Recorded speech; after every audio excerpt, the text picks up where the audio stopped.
Deep in the Woods by Christopher Corr, a folktale.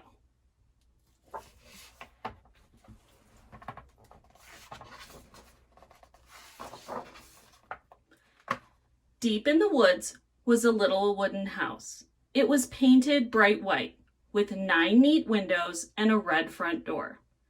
It was the perfect little home, but it stood empty, cold, and sad. One day, a mouse was passing by the wooden house. "This looks like the perfect place for a little mouse like me," he said to himself, and scurried inside.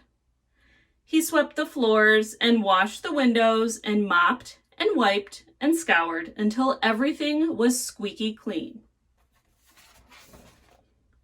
A frog hopped by and saw the wooden house with its 9 neat windows and red front door.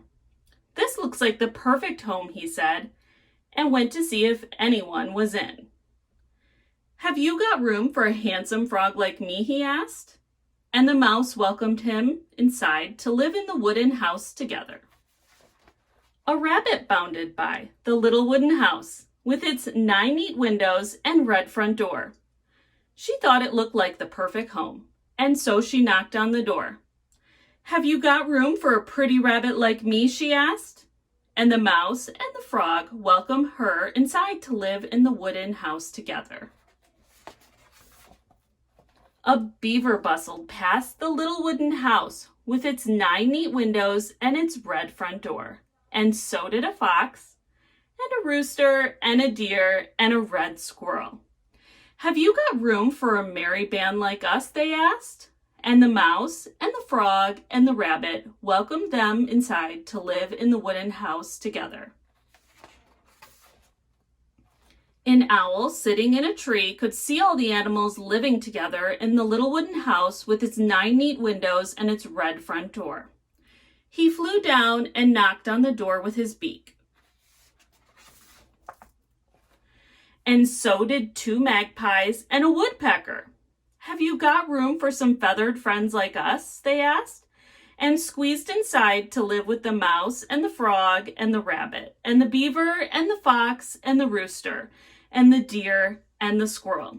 The animals felt very glad to live together in the little wooden house with its 9 neat windows and its red front door. "It's the perfect home," they said. The animals were so happy all together. They filled the little wooden house with their singing and their dancing and their playing into the night.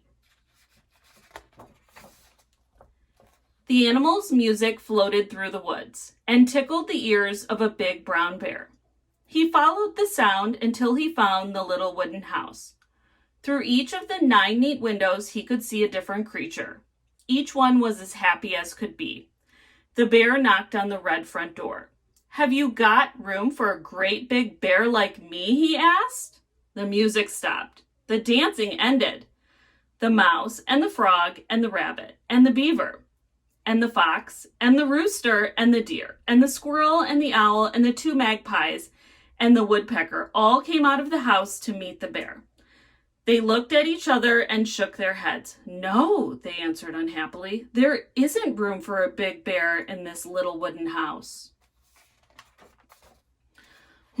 Said the bear. "Are you sure?" He tried to get in through the 9 neat windows. He tried to get in through the red front door. And last of all, he climbed up onto the roof. The little wooden house began to tremble. "Creak!" heard the animals, and they looked nervously up at the great big bear on top of the little wooden house. Croomph went the house. Whoomph went the bear. "No!" cried the animals. "Oh!" said the bear. He dusted himself down. The little wooden house had collapsed underneath him. "Oh no!" sobbed the animals. "What will we do without our home in the forest?" Bear felt very sad. He wished he could think of a way to help.